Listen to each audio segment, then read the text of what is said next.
السلام علیکم۔ بسم اللہ الرحمن الرحیم۔ شروع اللہ کے نام سے جو بڑا مہربان نہایت رحم و کرم کرنے والا ہے۔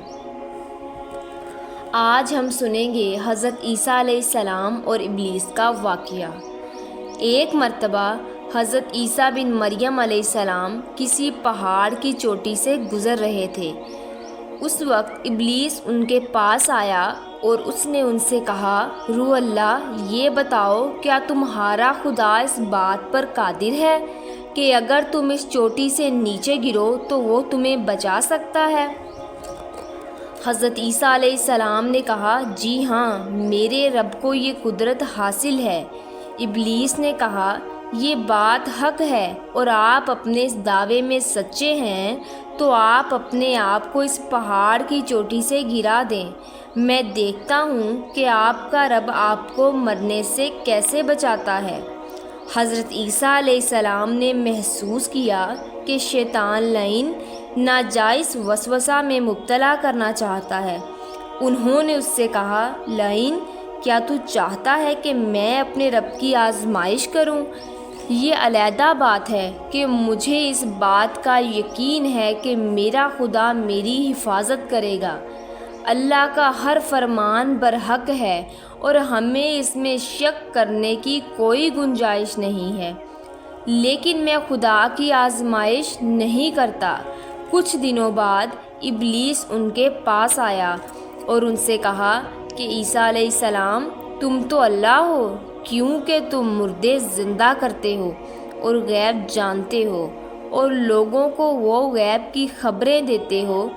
حضرت عیسیٰ علیہ السلام نے اس کی بات کاٹتے ہوئے کہا، لعین، تو جھوٹ بکتا ہے، میں خدا کا مستجاب الدعوت بندہ ہوں۔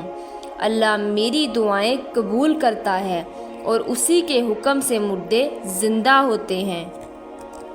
اور جہاں تک غیب کی باتوں کا تعلق ہے تو خدا مجھے غیب کی اطلاع دیتا ہے، میں لوگوں کو اس کی خبر دیتا ہوں۔ جب ابلیس نے دیکھا کہ عیسیٰ علیہ السلام اس کے جال میں پھنسنے پر آمادہ نہیں ہیں تو اس نے چیخ ماری اور ان کے سامنے سے بھاگ کھڑا ہوا۔ ابو نصر نشاپور کا ایک سلطان ہوا گزرا ہے۔ ایک مرتبہ وہ لاؤ لشکر سمیت اپنے دارالحکومت میں داخل ہو رہا تھا کہ ایک مکان سے کاری کی آواز نے اسے چونکا دیا۔ ابو نصر قرآن سننے کے لیے رک گیا۔ کاری نے سورہ آل عمران کی آیات نمبر 26 کی تلاوت کی۔ اس کا ترجمہ یہ ہے، آپ کہہ دیں کہ اے اللہ، تو ہی ملک المالک ہے، تو جسے چاہے سلطنت عطا کرے اور جس سے چاہے سلطنت چھین لے، اور جسے چاہے عزت دے اور جسے چاہے ذلت دے۔ بے شک تو ہر چیز پر قدرت رکھتا ہے۔ اس آیات نے سلطان کے دل پر گہرا اثر کیا اور وہ یہ آیات سن کر کانپ اٹھا اور گھوڑے سے اترا، رکوع کیا، پھر سجدہ کیا۔ کچھ عرصہ بعد اس کاری کی وفات ہو گئی۔ اس کے ایک دوست نے کاری کو خواب میں دیکھا کہ خدا نے اسے جنت میں ایک عظیم مقام عطا کیا ہے۔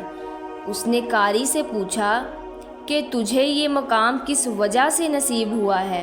کاری نے جواب دیا، میں تو ایک بدکار اور گناہ گار انسان تھا، مگر اس کے باوجود خدا نے مجھ پر کرم کیا اور مجھے یہ مقام عطا کیا، اور خدا نے مجھ سے فرمایا، تو نے دنیا میں ایک دن سلطان کو ہماری عظمت یاد دلائی تھی، اس کی وجہ سے ہم آج تم پر رحم کر رہے ہیں اور تجھے بلند مقام عطا کرتے ہیں۔ جی ہاں، اللہ تعالیٰ کا فرمان ہے، تم مجھے یاد کرو، میں تمہیں یاد کروں گا۔